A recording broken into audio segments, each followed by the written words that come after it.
Madame Bovary by Gustave Flaubert. Part 3, Chapter 5. She went on Thursdays. She got up and dressed silently in order not to awaken Charles, who would have made remarks about her getting ready too early. Next she walked up and down, went to the windows, and looked out at the Place. The early dawn was broadening between the pillars of the market, and the chemist's shop, with the shutters still up, showed in the pale light of the dawn the large letters of his signboard. When the clock pointed to 7:15, she went off to the Léon door, whose door Artémise opened yawning. The girl then made up the coals covered by the cinders, and Emma remained alone in the kitchen. Now and again she went out. Hivert was leisurely harnessing his horses, listening moreover to Mère Lefrançois, who, passing her head and nightcap through a grating, was charging him with commissions and giving him explanations that would have confused anyone else. Emma kept beating the soles of her boots against the pavement of the yard. At last, when he had eaten his soup, put on his cloak, lighted his pipe, and grasped his whip, he calmly installed himself on his seat. The "Hirondelle" started at a slow trot, and for about a mile stopped here and there to pick up passengers who waited for it, standing at the border of the road, in front of their yard gates. Those who had secured seats the evening before kept it waiting. Some even were still in bed in their houses. Hivert called, shouted, swore. Then he got down from his seat and went and knocked loudly at the doors. The wind blew through the cracked windows. The 4 seats, however, filled up. The carriage rolled off. Rows of apple trees followed one upon another, and the road between its 2 long ditches, full of yellow water, rose constantly, narrowing towards the horizon. Emma knew it from end to end. She knew that after a meadow there was a signpost, next an elm, a barn, or a hut of a lime-kiln tender. Sometimes even, in the hope of getting some surprise, she shut her eyes, but she never lost the clear perception of the distance to be traversed. At last the brick houses began to follow one another more closely. The earth resounded beneath the wheels. The "Hirondelle" glided between the gardens, where, through an opening, one saw statues, a periwinkle plant, clipped yews, and a swing. Then, on a sudden, the town appeared, sloping down like an amphitheatre, and drowned in the fog. It widened out beyond the bridges confusedly. Then the open country spread away with a monotonous movement, till it touched in the distance the vague line of the pale sky. Seen thus from above, the whole landscape looked immovable as a picture. The anchored ships were massed in one corner, the river curved round the foot of the green hills, and the isles, oblique in shape, lay on the water like large, motionless black fishes. The factory chimneys belched forth immense brown fumes that were blown away at the top. One heard the rumbling of the foundries, together with the clear chimes of the churches that stood out in the mist. The leafless trees on the boulevards made violet thickets in the midst of the houses, and the roofs, all shining with the rain, threw back unequal reflections according to the height of the quarters in which they were. Sometimes a gust of wind drove the clouds toward the St. Catherine hills, like aerial waves that broke silently against a cliff. A giddiness seemed to her to detach itself from this mass of existence, and her heart swelled as if the 120,000 souls that palpitated there had all at once sent into it the vapour of the passions she fancied theirs. Her love grew in the presence of this vastness, and expanded with tumult to the vague murmurings that rose towards her. She poured it out upon the square, on the walks, on the streets, and the old Norman city outspread before her eyes as an enormous capital, as a Babylon into which she was entering. She leant with both hands against the window, drinking in the breeze. The 3 horses galloped, the stones grated in the mud, the diligence rocked, and Hivert, from afar, hailed the carts on the road, while the bourgeois, who had spent the night at Guillaume Woods, came quietly down the hill in their little family carriages. They stopped at the barrier. Emma undid her overshoes, put on other gloves, rearranged her shawl, and some 20 paces further she got down from the "Hirondelle." The town was then awakening. Shop boys in caps were cleaning up the shop fronts, and women with baskets against their hips at intervals uttered sonorous cries at the corners of streets.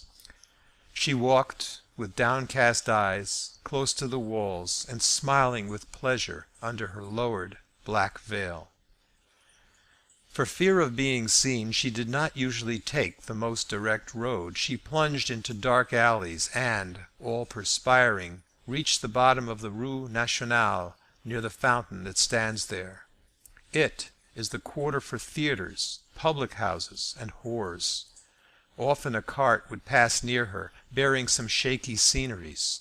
Waiters in aprons were sprinkling sand on the flagstones between green shrubs. It all smelt of absinthe, cigars, and oysters. She turned down a street. She recognized him by his curling hair that escaped from beneath his hat. Léon walked along the pavement. She followed him to the hotel. He went up, opened the door, entered. What an embrace! Then, after the kisses, the words gushed forth. They told each other the sorrows of the week, the presentiments, the anxiety for the letters. But now everything was forgotten. They gazed into each other's faces with voluptuous laughs and tender names. The bed was large, of mahogany, in the shape of a boat. The curtains were in red levantine that hung from the ceiling and bulged out too much towards the bell-shaped bedside. And nothing in the world was so lovely as her brown head and white skin standing out against this purple color, when, with a movement of shame, she crossed her bare arms, hiding her face in her hands. The warm room, with its discreet carpet, its gay ornaments, and its calm light, seemed made for the intimacies of passion. The curtain rods ending in arrows, their brass pegs, and the great bowls of the fire dogs shone suddenly when the sun came in. On the chimney, between the candelabra, there were 2 of those pink shells in which one hears the murmur of the sea if one holds them to the ear. They loved that dear room, so full of gaiety, despite its rather faded splendor. They always found the furniture in the same place, and sometimes hairpins that she had forgotten the Thursday before under the pedestal of the clock. They lunched by the fireside on a little round table inlaid with rosewood. Emma carved, put bits on his plate with all sorts of coquettish ways, and she laughed with a sonorous and libertine laugh when the froth of the champagne ran over from the glass to the rings on her fingers. They were so completely lost in the possession of each other that they thought themselves in their own house, and they would live there till death, like 2 spouses eternally young. They said, "Our room, our carpet." She even said, "My slippers," a gift of Léon's, a whim she had had. They were pink satin, bordered with swan's down.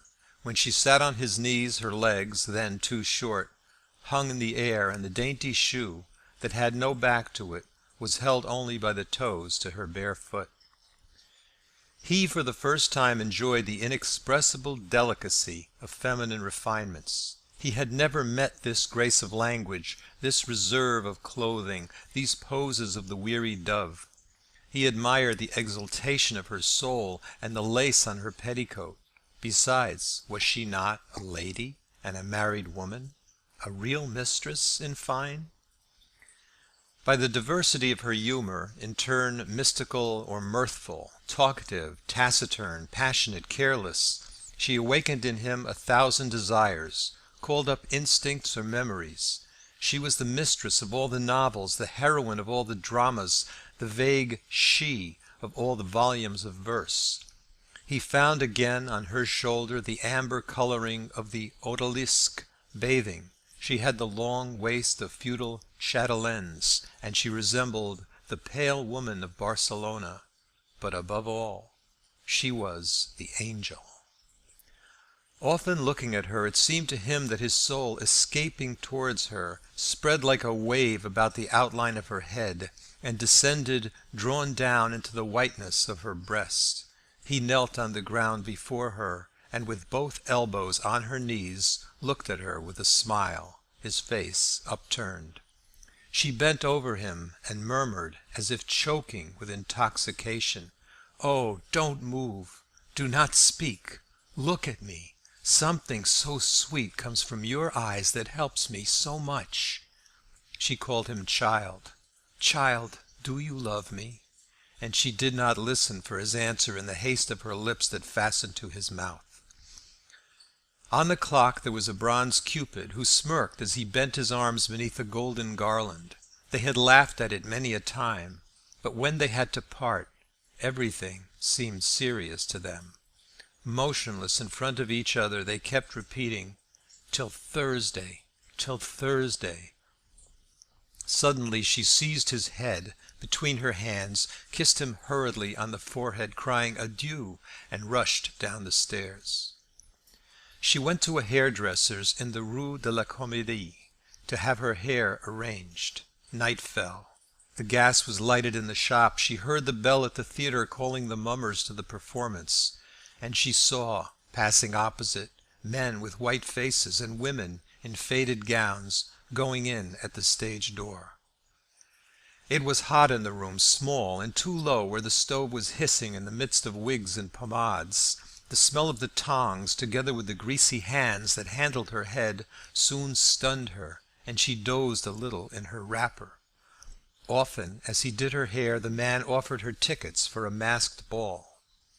Then she went away. She went up the streets, reached the Croix Rouge, put on her overshoes that she had hidden in the morning under the seat, and sank into her place among the impatient passengers. Some got out at the foot of the hill. She remained alone in the carriage. At every turning all the lights of the town were seen more and more completely, making a great luminous vapour about the dim houses.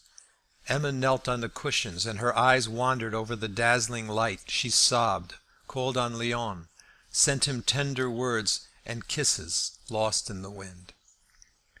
On the hillside a poor devil wandered about with his stick in the midst of the diligences. A mass of rags covered his shoulder, and an old staved-in beaver, turned out like a basin, hid his face. But when he took it off, he discovered, in the place of eyelids, empty and bloody orbits. The flesh hung in red shreds, and there flowed from it liquids that congealed into green scale down to the nose, whose black nostrils sniffed convulsively. To speak to you, he threw back his head with an idiotic laugh. Then his bluish eyeballs, rolling constantly at the temples, beat against the edge of the open wound. He sang a little song as he followed the carriages. Maids and the warmth of a summer day dream of love, and of love always. And all the rest was about birds and sunshine and green leaves. Sometimes he appeared suddenly behind Emma, bareheaded, and she drew back with a cry. Hivert made fun of him.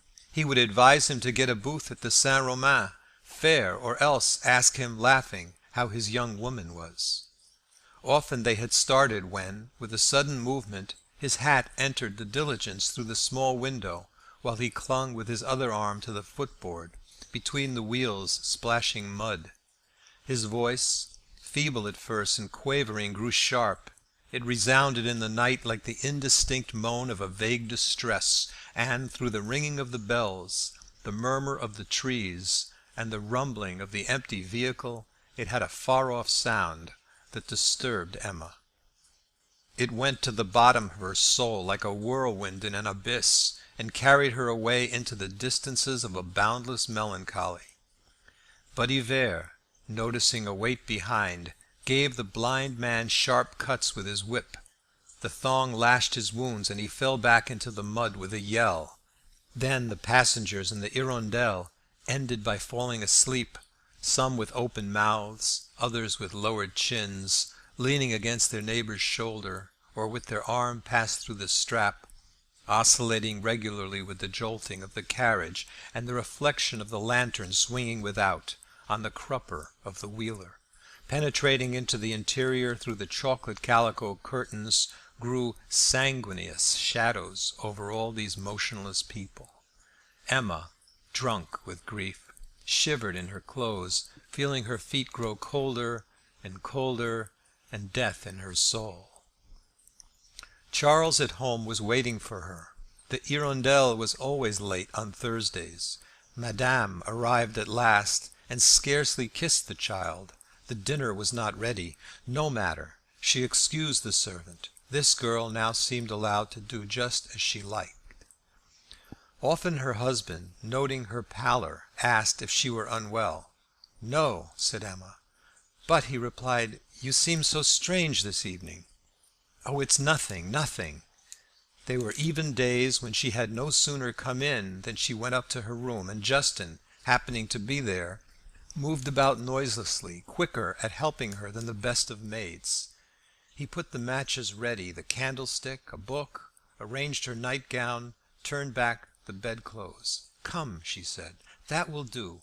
Now you can go." For he stood there, his hands hanging down and his eyes wide open, as if enmeshed in the innumerable threads of a sudden reverie. The following day was frightful, and those that came after still more unbearable, because of her impatience to once again seize her happiness, an ardent lust inflamed by the images of past experience, and that burst forth freely on the seventh day beneath Léon's caresses. His ardors were hidden beneath outbursts of wonder and gratitude.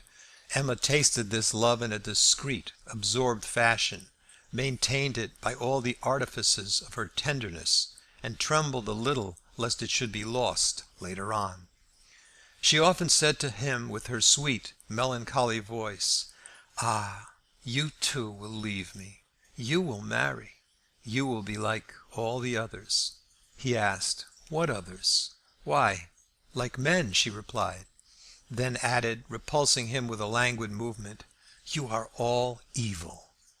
One day, as they were talking philosophically of earthly disillusions, to experiment on his jealousy, or yielding perhaps to an overstrong need to pour out her heart, she told him that formerly, before him, she had loved someone.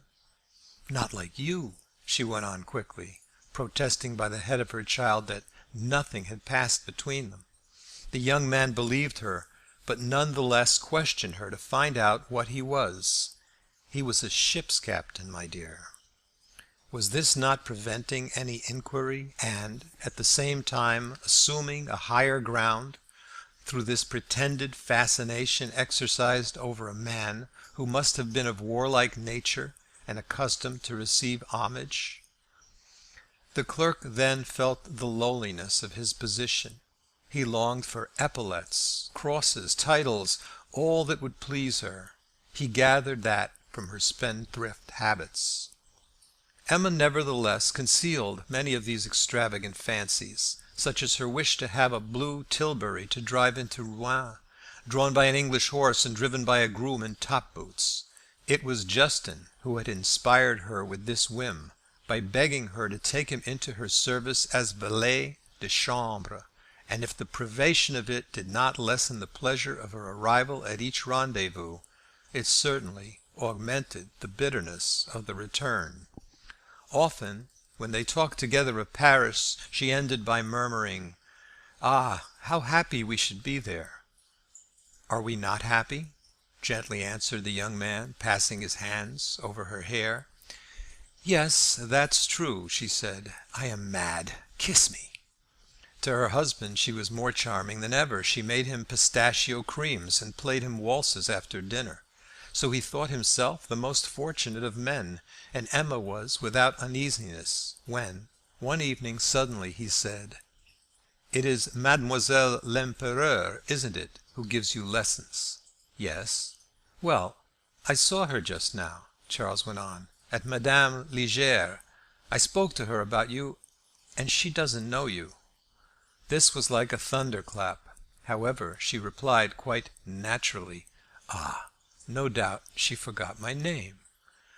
"But perhaps," said the doctor, There are several demoiselles l'Empereur at Rouen who are music mistresses." "Possibly." Then quickly, "But I have my receipts here. See." And she went to the writing table, ransacked all the drawers, rummaged the papers, and at last lost her head so completely that Charles earnestly begged her not to take so much trouble about those wretched receipts. "Oh, I will find them," she said.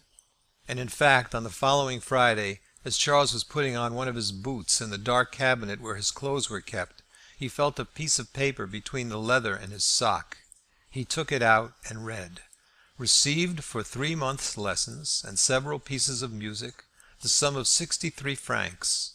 Félicie l'Empereur, professor of music." How the devil did it get into my boots? "It must," she replied, "have fallen from the old box of bills that is on the edge of the shelf." From that moment her existence was but one long tissue of lies, in which she enveloped her love as in veils to hide it.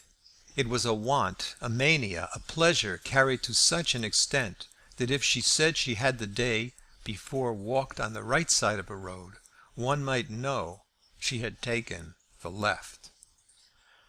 One morning when she had gone as usual rather lightly clothed, it suddenly began to snow, and as Charles was watching the weather from the window, he caught sight of Monsieur Bournisien in the chaise of Monsieur Tuvache, who was driving him to Rouen. Then he went down to give the priest a thick shawl that he was to hand over to Emma as soon as he reached the Croix Rouge. When he got to the inn, Monsieur Bournisien asked for the wife of the Yonville doctor. The landlady replied that she very rarely came to her establishment. So that evening, when he recognized Madame Bovary in the "Hirondelle," the curé told her his dilemma, without, however, appearing to attach much importance to it, for he began praising a preacher who was doing wonders at the cathedral, and whom all the ladies were rushing to hear. Still, if he did not ask for an explanation, others, later on, might prove less discreet. So she thought well to get down each time at the Croix Rouge, so that the good folk of her village, who saw her on the stairs, should suspect nothing. One day, however, Monsieur Lheureux met her coming out of the Hôtel de Boulogne on Léon's arm, and she was frightened, thinking he would gossip. He was not such a fool, but 3 days after he came to her room, shut the door, and said, "I must have some money." She declared she could not give him any. Lheureux burst into lamentations, and reminded her of all the kindnesses he had shown her. In fact, of the 2 bills signed by Charles, Emma up to the present had paid only 1. As to the second, the shopkeeper, at her request, had consented to replace it by another, which again had been renewed for a long date. Then he drew from his pocket a list of goods not paid for, to wit, the curtains, the carpet, the material for the armchairs, several dresses, the divers articles of dress, the bills for which amounted to about 2,000 francs. She bowed her head. He went on: "But if you haven't any ready money, you have an estate." And he reminded her of a miserable little hovel situated at Bonneville, near Aumale, that brought in almost nothing. It had formerly been part of a small farm sold by Monsieur Bovary senior, for Lheureux knew everything, even to the number of acres and the names of the neighbors. "If I were in your place," he said, "I should clear myself of my debts and have money left over." She pointed out the difficulty of getting a purchaser. He held out the hope of finding one, but she asked him how she should manage to sell it. "Haven't you the power of attorney?" he replied. The phrase came to her like a breath of fresh air. "Leave me the bill," said Emma. "Oh, it isn't worth while," said Lheureux. He came back the following week, and boasted of having, after much trouble, at last discovered a certain Langlois, who for a long time had had an eye on the property, but without mentioning his price. "Never mind the price," she cried. But they would, on the contrary, have to wait to sound the fellow. The thing was worth a journey, and as she could not undertake it, he offered to go to the place to have an interview with Langlois. On his return he announced that the purchaser proposed 4,000 francs. Emma was radiant at the news. "Frankly," he added, "that's a good price." She drew the half sum at once, and when she was about to pay her account the shopkeeper said "It really grieves me, on my word, to see you depriving yourself all at once of such a big sum as that." Then she looked at the bank notes, and dreaming of the unlimited number of rendezvous represented by those 2,000 francs, she stammered "What? What?" "Oh," he went on, laughing good naturedly, "one puts anything one likes on receipts. Don't you think I know what household affairs are?" And he looked at her fixedly, while in his hand he held two long papers that he slid between his nails. At last, opening his pocket book, he spread out on the table 4 bills to order, each for 1,000 francs. "Sign these," he said, "and keep it all." She cried out, scandalized. "But if I give you the surplus," replies Monsieur Lheureux imprudently, "is that not helping you?" And taking a pen he wrote at the bottom of the account, "Received of Madame Bovary, 4,000 francs. Now who can trouble you, since in 6 months you'll draw the arrears for your cottage, and I don't make the last bill due till after you've been paid." Emma grew rather confused in her calculations, and her ears tingled as if gold pieces, bursting from their bags, rang all round on the floor. At last Lheureux explained that he had a very good friend, Vincart, a broker at Rouen, who would discount these 4 bills. Then he himself would hand over to Madame the remainder after the actual debt was paid. But instead of 2,000 francs he brought only 1,800, for the friend Vincart, which was only fair, had deducted 200 francs for commission and discount. Then he carelessly asked for a receipt. "You understand, in business, sometimes, and with the date, if you please, with the date." A horizon of realizable whims opened out before Emma. She was prudent enough to lay by 1,000 crowns with which the first 3 bills were paid when they fell due.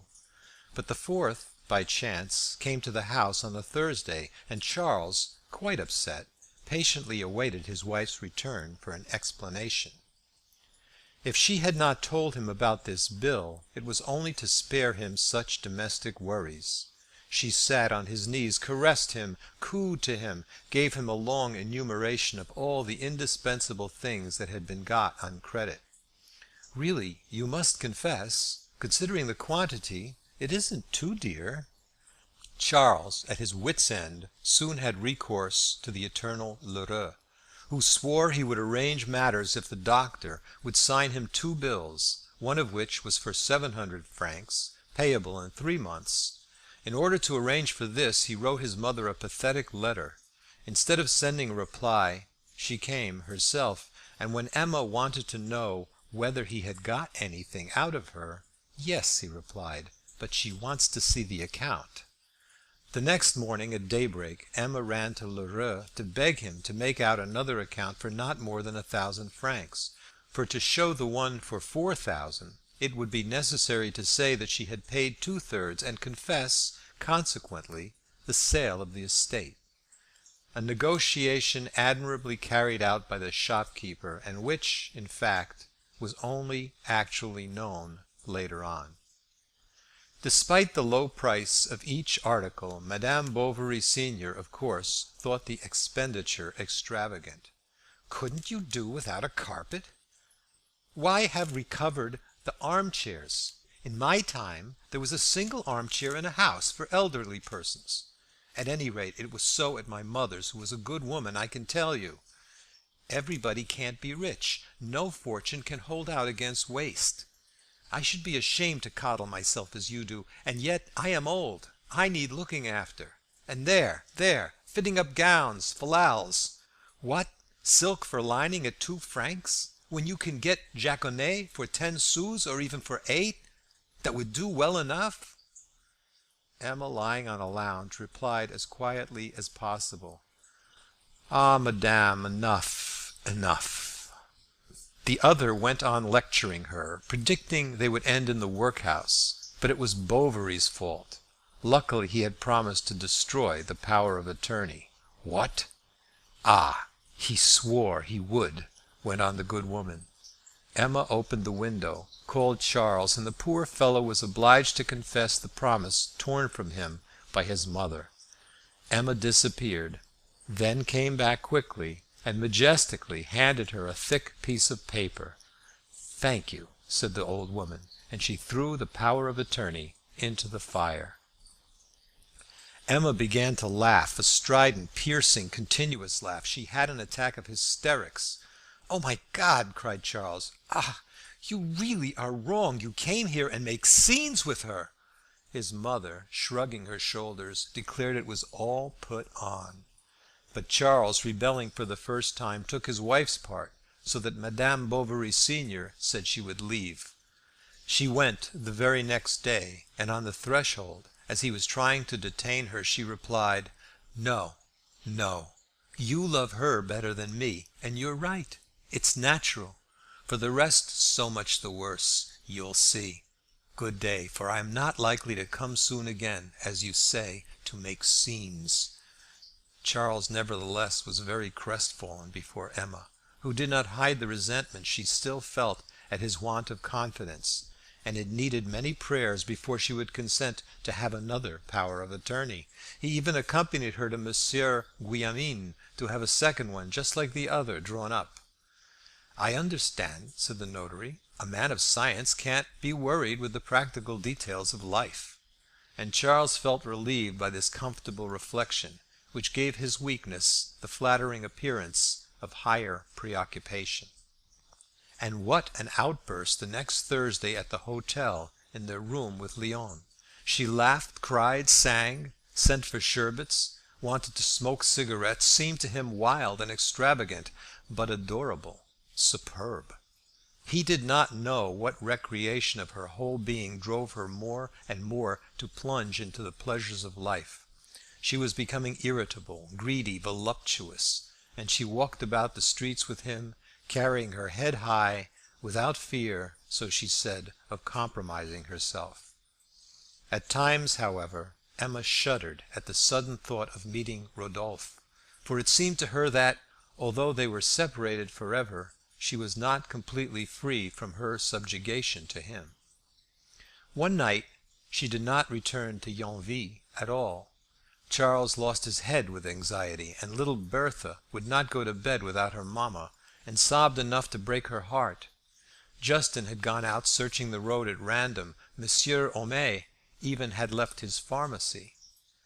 At last, at 11 o'clock, able to bear it no longer, Charles harnessed his chaise, jumped in, whipped up his horse, and reached the Croix Rouge about 2 o'clock in the morning. No one there. He thought that the clerk had perhaps seen her, but where did he live? Happily, Charles remembered his employer's address and rushed off there. Day was breaking, and he could distinguish the escutcheons over the door, and knocked. Someone, without opening the door, shouted out the required information, adding a few insults to those who disturb people in the middle of the night.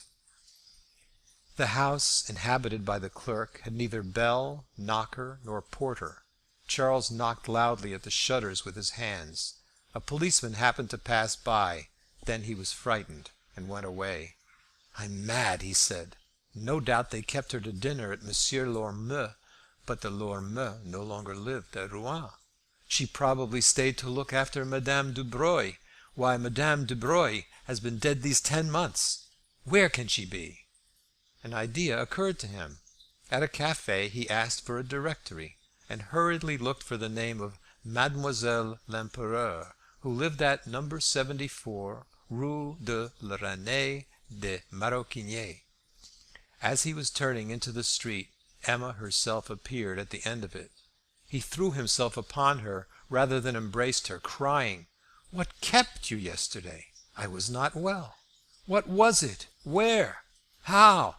She passed her hand over her forehead and answered, "At Mademoiselle l'Empereur's. I was sure of it. I was going there." "Oh, it isn't worth while," said Emma. "She went out just now.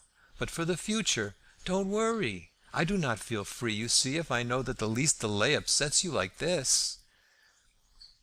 This was a sort of permission that she gave herself so as to get perfect freedom in her escapades, and she profited by it freely, fully.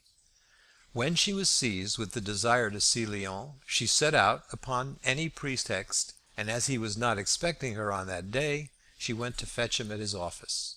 It was a great delight at first, but soon he no longer concealed the truth, which was that his master complained very much about these interruptions. "Pshaw! Come along," she said, and he slipped out. She wanted him to dress all in black, and grow a pointed beard, to look like the portraits of Louis XIII. She wanted to see his lodgings, thought them poor. He blushed at them, but she did not notice this, then advised him to buy some curtains like her, and as he objected to the expense, "Ah, you care for your money," she said, laughing. Each time Léon had to tell her everything that he had done since their last meeting. She asked him for some verses for herself, a love poem in honor of her, but he never succeeded in getting rhyme for the second verse, and at the last ended by copying the sonnet in a keepsake. This was less from vanity than from the one desire of pleasing her. He did not question her ideas, he accepted all her tastes. He was rather becoming her mistress than she his. She had tender words and kisses that thrilled his soul. Where could she have learnt this corruption almost incorporeal in the strength of its profanity and dissimulation? End of Part 3, Chapter 5. Recording by Bob Sage. Madame Bovary by Gustave Flaubert. Part 3, Chapter 5. During the journeys he made to see her, Léon had often dined at the chemist's, and he felt obliged, from politeness, to invite him in turn. "With pleasure," Monsieur Homais replied. "Besides, I must invigorate my mind, for I am getting rusty here. We'll go to the theatre, to the restaurant. We'll make a night of it." "Oh, my dear!" tenderly murmured Madame Homais, alarmed at the vague perils he was preparing to brave. "Well, what? Do you think I'm not sufficiently ruining my health living here, amid the continual emanations of the pharmacy? But there, that is the way with women. They're jealous of science, and then are opposed to our taking the most legitimate distractions. No matter, count upon me. One of these days I shall turn up at Rouen, and we'll go the pace together." The druggist would formerly have taken care not to use such an expression, but he was cultivating a gay Parisian style, which he thought in the best taste, and like his neighbor, Madame Bovary, he questioned the clerk curiously about the customs of the capital. He even talked slang to dazzle the bourgeois, saying bender, crummy, dandy, macaroni, the cheese, cut my stick, and I'll hook it, for I'm going. So one Thursday Emma was surprised to meet Monsieur Homais in the kitchen of Lion d'Or, wearing a traveller's costume, that is to say, wrapped in an old cloak which no one knew he had, while he carried a valise in one hand and the foot-warmer of his establishment in the other. He had confided his intentions to no one, for fear of causing the public anxiety by his absence. The idea of seeing again the place where his youth had been spent no doubt excited him, for during the whole journey he never ceased talking, and as soon as he had arrived he jumped quickly out of the diligence to go in search of Léon. In vain the clerk tried to get rid of him. Monsieur Homais dragged him off to the large Café de la Normandie, which he entered majestically, not raising his hat, thinking it very provincial to uncover in any public place. Emma waited for Léon 3/4 of an hour. At last she ran to his office, and lost in all sorts of conjectures, accusing him of indifference, and reproaching herself for her weakness, she spent the afternoon, her face pressed against the window panes. At 2 o'clock they were still at a table opposite each other. The large room was emptying. The stove pipe in the shape of a palm tree spread its gilt leaves over the white ceiling, and near them, outside the window, in the bright sunshine, a little fountain gurgled in a white basement, where, in the midst of watercress and asparagus, 3 torpid lobsters stretched across to some quails that lay heaped up in a pile on their sides. Homais was enjoying himself. Although he was even more intoxicated with the luxury than the rich fare, the Pommard wine all the same rather excited his faculties, and when the omelette au rhum appeared he began propounding immoral theories about women. What seduced him above all was chic. He admired an elegant toilette in a well-furnished apartment, and as to bodily qualities, he didn't dislike a young girl. Léon watched the clock in despair. The druggist went on drinking, eating, and talking. "You must be very lonely," he said suddenly, "here at Rouen. To be sure your lady-love doesn't live far away." And the other blushed. "Come now, be frank. Can you deny that at Yonville—" The young man stammered something. "At Madame Bovary's you're not making love to—" "To whom?" "The servant." He was not joking.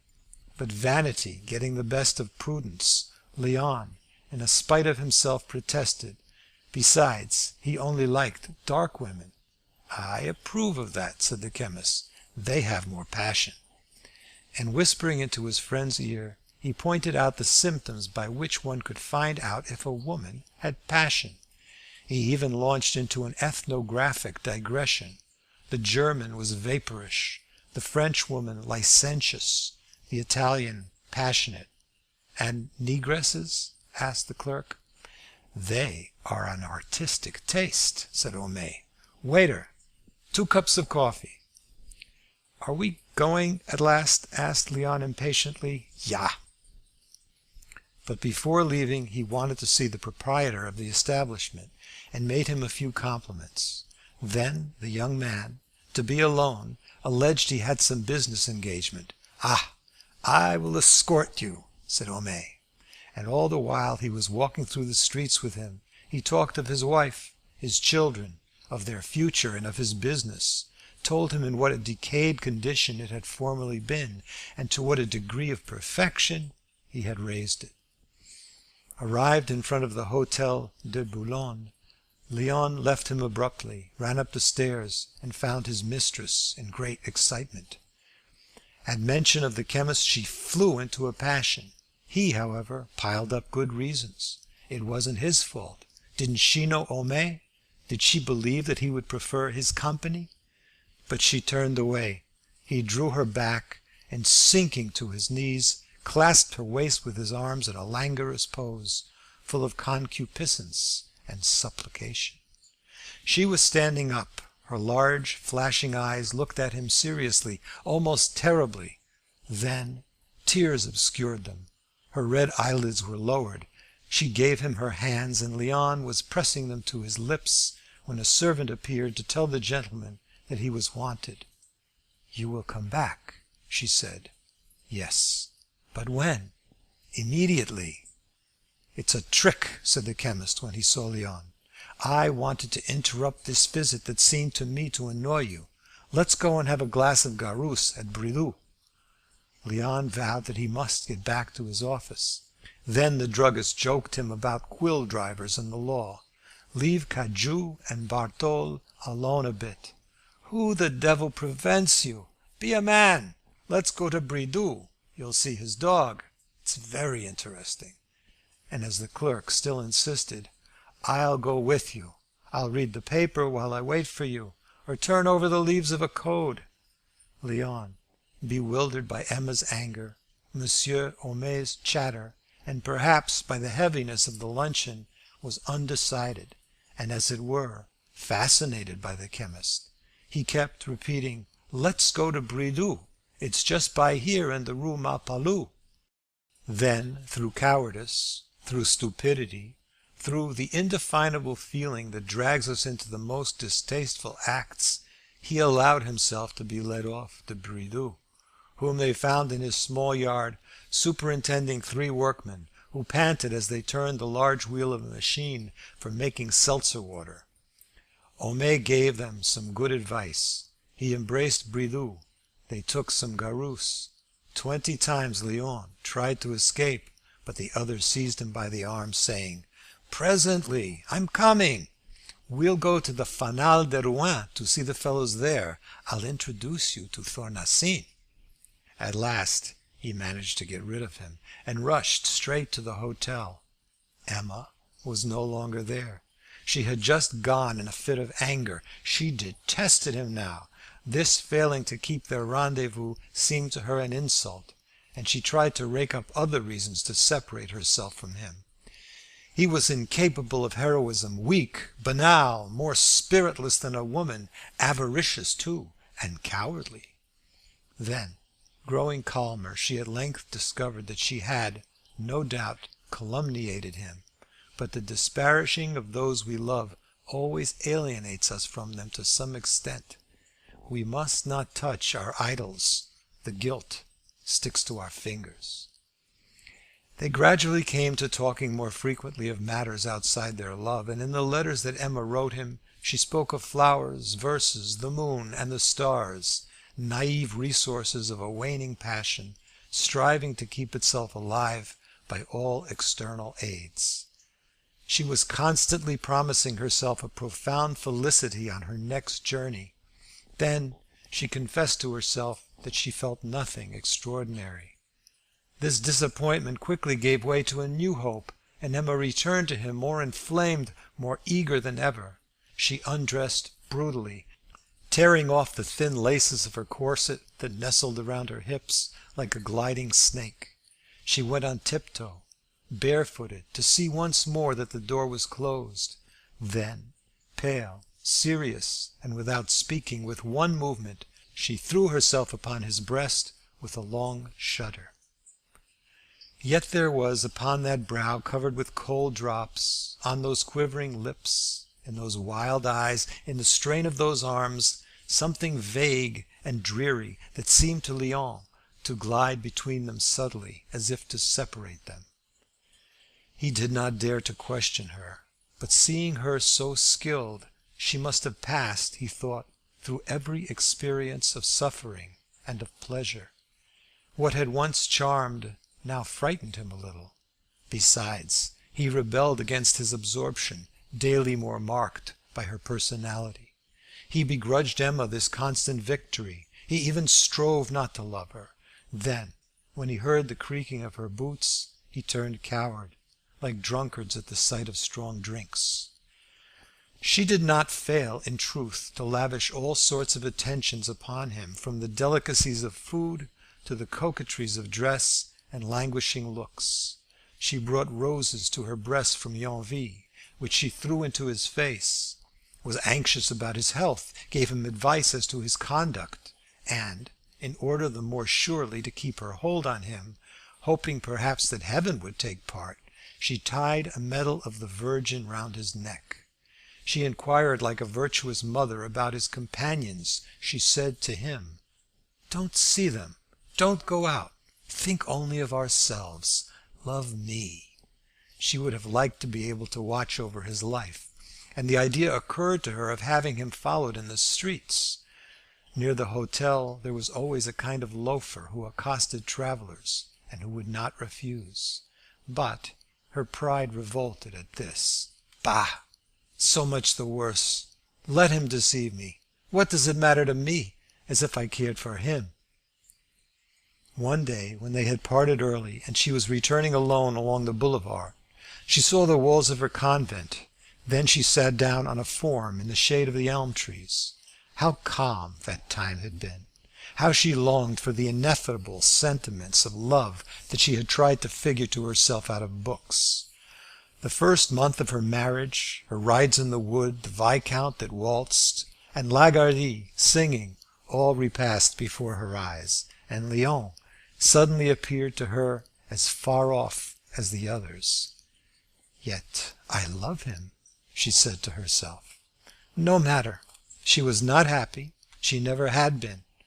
Whence came this insufficiency in life, this instantaneous turning to decay of everything on which she leant?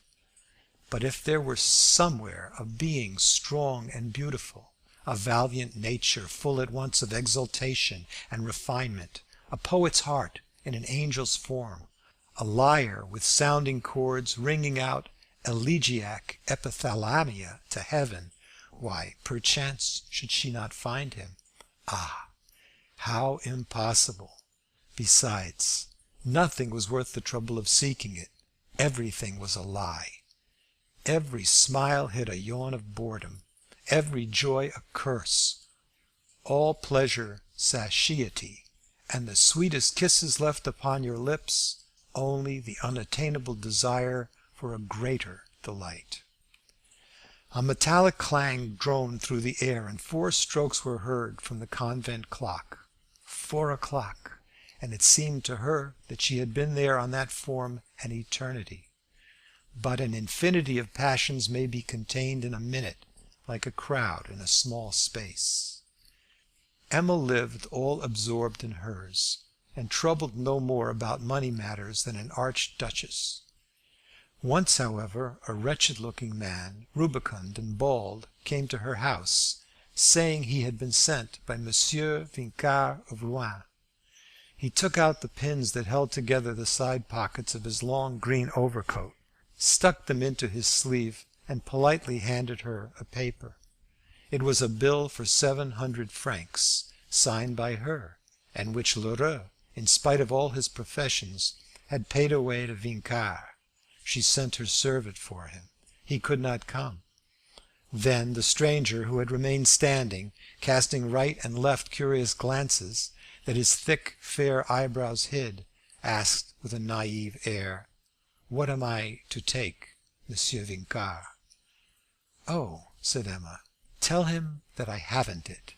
I'll send it next week. He must wait. Yes, till next week." And the fellow went without another word. But the next day, at 12 o'clock, she received a summons, and the sight of the stamped paper, on which appeared several times in large letters, "Maître Harangue, bailiff at Bouchy," so frightened her that she rushed in hot haste to the line-draper's. She found him in his shop, doing up a parcel. "Your obedient," he said. "I am at your service." But Lheureux, all the same, went on with his work, helped by a young girl of about 13, somewhat hunchbacked, who was at once his clerk and his servant.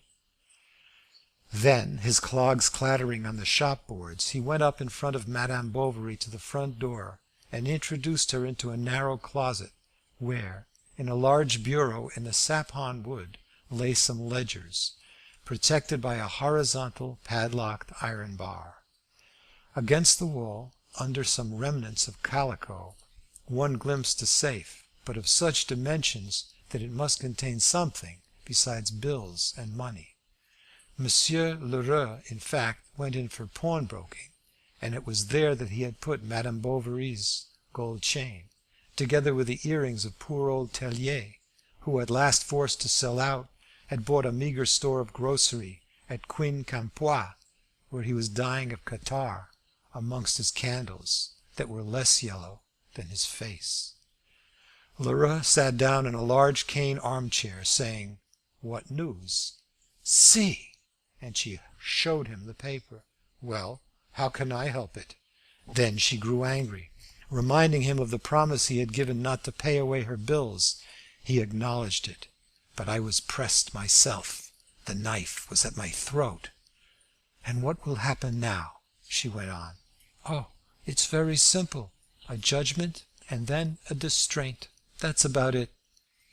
Emma kept down a desire to strike him, and asked gently if there was no way of quieting Monsieur Vincart. "I dare say. Quiet Vincart? You don't know him. He's more ferocious than an Arab." Still Monsieur Lheureux must interfere. "Well, listen. It seems to me so far I've been very good to you." And opening one of his ledgers, "See," he said. Then running up the page with his finger, Let's see. August 3rd, 200 francs. June 17th, 150. March 23rd, 46. In April. He stopped, as if afraid of making some mistake. Not to speak of the bills signed by Monsieur Bovary, one for 700 francs and another for 300. As to your little instalments with interest, why, there's no end to them. One gets quite muddled over 'em. I'll have nothing more to do with it." She wept. She even called him her good Monsieur Lheureux, but he always fell back upon "that rascal Vincart." Besides, he hadn't a brass farthing. No one was paying him nowadays. They were eating his coat off his back.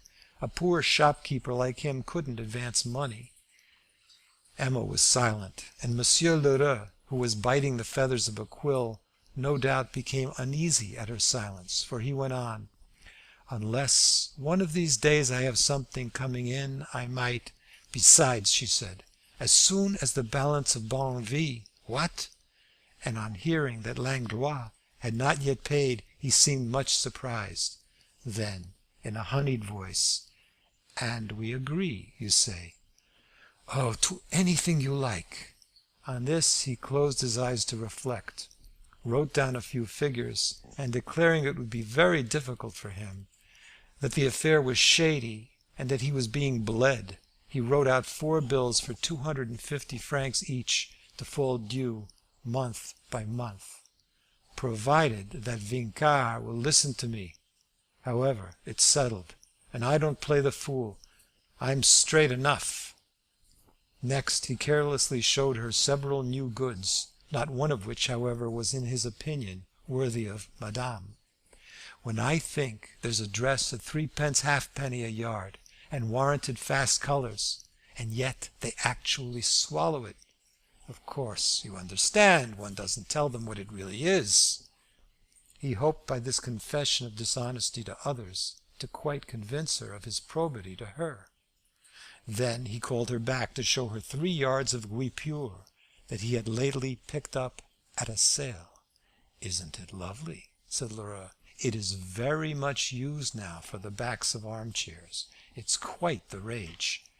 And, more ready than a juggler, he wrapped up the guipure in some blue paper and put it in Emma's hands. "But at least let me know." "Yes, another time," he replied, turning on his heel. That same evening she urged Bovary to write to his mother, to ask her to send as quickly as possible the whole of the balance due from the father's estate. The mother-in-law replied that she had nothing more. The winding up was over, and there was due to them, besides Bonneville, an income of 600 francs, that she would pay them punctually. Then Madame Bovary sent in accounts to 2 or 3 patients, and she made large use of this method, which was very successful.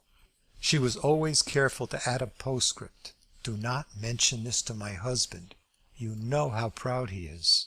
Excuse me. Yours obediently." There were some complaints. She intercepted them. To get money she began selling her old gloves, her old hats, the old odds and ends that she bargained rapaciously, her peasant blood standing her in good stead. Then, on her journey to town, she picked up knickknacks second hand, that, in default of anyone else, Monsieur Lheureux would certainly take off her hands. She bought ostrich feathers, Chinese porcelain, and trunks. She borrowed from Félicité, from Madame Lefrançois, from the landlady at the Croix Rouge, from everybody, no matter where. With the money she at last received from Bonneville she paid 2 bills. The other 1,500 francs fell due. She renewed the bills, and thus it was continually. Sometimes, it is true, she tried to make a calculation, but she discovered things so exorbitant that she could not believe them possible. Then she recommenced, soon got confused, gave it all up, and thought no more about it. The house was dreary now. Tradesmen were seen leaving it with angry faces. Handkerchiefs were lying about on the stoves, and little Bertha, to the great scandal of Madame Homais, wore stockings with holes in them. If Charles timidly ventured a remark, she answered roughly that it wasn't her fault. What was the meaning of all these fits of temper? He explained everything through her old nervous illness, and reproaching himself with having taken her infirmities for faults, accused himself of egotism, and longed to go and take her in his arms. Ah, no, he said to himself, I should worry her, and he did not stir. After dinner he walked about alone in the garden. He took little Bertha on his knees, and unfolding his medical journal, tried to teach her to read. But the child, who had never had any lessons, soon looked up with large, sad eyes and began to cry. Then he comforted her, went to fetch water in her can to make rivers on the sand path, or broke off branches from the privet hedges to plant trees in the beds. This did not spoil the garden much, all choked now with long weeds. They owed Lestiboudois for so many days. Then the child grew cold and asked for her mother. "Call the servant," said Charles. "You know, dearie, that mamma does not like to be disturbed." Autumn was setting in, and the leaves were already falling, as they did 2 years ago when she was ill. Where would it all end? And he walked up and down, his hands behind his back. Madame was in her room, which no one entered. She stayed there all day long, torpid, half-dressed, and from time to time burning Turkish pastilles, which she had bought at Rouen in an Algerian shop. In order not to have at night this sleeping man stretched at her side, by dint of manoeuvring, she at last succeeded in banishing him to the second floor, while she read till morning extravagant books, full of pictures of orgies and thrilling situations. Often, seized with fear, she cried out, and Charles hurried to her. "Oh, go away," she would say. Or at other times, consumed more ardently than ever by that inner flame to which adultery added fuel, panting, tremulous, all desire, she threw open her window, breathed in the cold air, shook loose in the wind her masses of hair, too heavy, and gazing upon the stars, longed for some princely love. She thought of him, of Léon. She would have given anything for a single one of those meetings that surfeited her. These were gala days. She wanted them to be sumptuous, and when he alone could not pay the expenses, she made up the deficit liberally, which happened pretty well every time. He tried to make her understand that they would be quite as comfortable somewhere else, in a smaller hotel, but she always found some objection. One day she drew 6 small silver-gilt spoons from her bag. They were old Rouault's wedding present, begging him to pawn them at once for her, and Léon obeyed, though the proceeding annoyed him. He was afraid of compromising himself. Then, on reflection, he began to think his mistress's ways were growing odd, and that they were perhaps not wrong in wishing to separate him from her. In fact, someone had sent his mother a long anonymous letter to warn her that he was ruining himself with a married woman, and the good lady at once, conjuring up the eternal bugbear of families, the vague pernicious creature, the siren, the monster, who dwells fantastically in depths of love, wrote to Lawyer Dubocage, his employer, who behaved perfectly in the affair. He kept him for 3/4 of an hour, trying to open his eyes, to warn him of the abyss into which he was falling. Such an intrigue would damage him later on, when he set up for himself. He implored him to break with her, and if he would not make this sacrifice in his own interest, to do it at least for his, Dubocage's, sake. At last Léon swore he would not see Emma again, and he reproached himself with not having kept his word, considering all the worry and lectures this woman might still draw round the stove in the morning. Besides, he was soon to be head clerk. It was time to settle down. So he gave up his flute, exalted sentiments, and poetry, for every bourgeois in the flush of his youth, were it but for a day, a moment, has believed himself capable of immense passions, of lofty enterprises. The most mediocre libertine has dreamed of sultanas. Every notary bears within him the debris of a poet. He was bored now when Emma suddenly began to sob on his breast, and his heart, like the people who can only stand a certain amount of music, dozed to the sound of a love whose delicacies he no longer noted. They knew one another too well for any of those surprises of possession that increase its joys 100-fold. She was as sick of him as he was weary of her. Emma found again in adultery all the platitudes of marriage.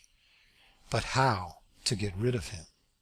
Then, though she might feel humiliated at the baseness of such enjoyment, she clung to it from habit or from corruption, and each day she hungered after them the more, exhausting all felicity and wishing for too much of it.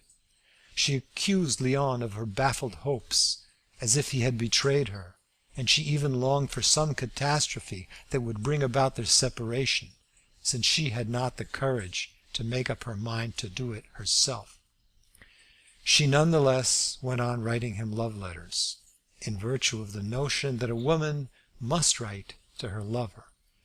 But whilst she wrote, it was another man she saw, a phantom fashioned out of her most ardent memories, of her finest reading, her strongest lusts, and at last he became so real, so tangible, that she palpitated, wondering, without, however, the power to imagine him clearly.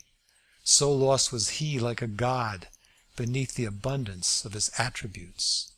He dwelt in that azure land where silk ladders hang from balconies under the breath of flowers in the light of the moon. She felt him near. He was coming, and would carry her right away in a kiss. Then she fell back exhausted, for these transports of vague love wearied her more than great debauchery. She now felt constant ache all over. Often she even received summonses, stamped papers that she barely looked at. She would have liked not to be alive, or to always sleep. On Mid-Lent she did not return to Yonville, but in the evening went to a masked ball. She wore velvet breeches, red stockings, a club wig, and three-cornered hat cocked on one side. She danced all night to the wild tones of the trombones. People gathered round her, and in the morning she found herself on the steps of the theatre together with 5 or 6 masks, débardeuses, and sailors, Léon's comrades, who were talking about having supper. The neighbouring cafes were full. They caught sight of one on the harbour, a very indifferent restaurant, whose proprietor showed them to a little room on the 4th floor. The men were whispering in a corner, no doubt consorting about expenses. There were a clerk, 2 medical students, and a shopman. What company for her! As to women, Emma soon perceived from the tone of their voices that they must always belong to the lowest class. Then she was frightened, pushed back her chair, and cast down her eyes. The others began to eat. She ate nothing. Her head was on fire, her eyes smarted, and her skin was ice cold. In her head she seemed to feel the floor of the ballroom rebounding again beneath the rhythmical pulsation of the thousands of dancing feet. And now the smell of the punch, the smoke of the cigars, made her giddy. She fainted, and they carried her to the window. Day was breaking, and a great stain of purple colour broadened out in the pale horizon over the St. Catherine hills. The livid river was shivering in the wind. There was no one on the bridges. The street lamps were going out. She revived and began thinking of Bertha, asleep yonder in the servants' room. Then a cart filled with long strips of iron passed by and made a deafening metallic vibration against the walls of the houses. She slipped away suddenly, threw off her costume, told Léon she must get back, and at last was alone at the Hôtel de Boulogne. Everything, even herself, was now unbearable to her. She wished that, taking wing like a bird, she could fly somewhere far away to regions of purity, and there grow young again. She went out, crossed the boulevard, the Place Cauchoise, and the Faubourg, as far as an open street that overlooked some gardens. She walked rapidly, the fresh air calming her, and little by little the faces of the crowd, the masks, the quadrilles, the lights, the supper, those women, all disappeared like mists fading away. Then, reaching the Croix Rouge, she threw herself on the bed in her little room on the second floor, where there were pictures of the Tour de Nesle. At 4 o'clock Hivert awoke her. When she got home, Félicité showed her behind the clock a grey paper. She read, "In virtue of the seizure and execution of a judgment." What judgment? As a matter of fact, the evening before another paper had been brought that she had not yet seen, and she was stunned by these words: "By order of the King, law and justice, to Madame Bovary." Then, skipping several lines, she read, "Within 24 hours, without fail." But what? To pay the sum of 8,000 francs. And there was even at the bottom, "She will be constrained thereto by every form of law, and notably by a writ of distraint on her furniture and effects." What was to be done? In 24 hours, tomorrow. Lheureux, she thought, wanted to frighten her again, for she saw through all his devices, the object of his kindnesses. What reassured her was the very magnitude of the sum. However, by dint of buying and not paying, of borrowing, signing bills, and renewing these bills that grew at each new falling in, she had ended by preparing a capital for Monsieur Lheureux, which he was impatiently awaiting for his speculations. She presented herself at his place with an offhand air. "You know what has happened to me? No doubt it's a joke." "How so?" He turned away slowly, and folding his arms said to her, "My good lady, do you think I should go on, all eternity, being your purveyor and banker, for the love of God? Now be just. I must get back what I've laid out. Now be just." She cried out against the debt. "Ah, so much the worse. The court has admitted it. There's a judgment. It's been notified to you. Besides, it isn't my fault. It's Vincar's.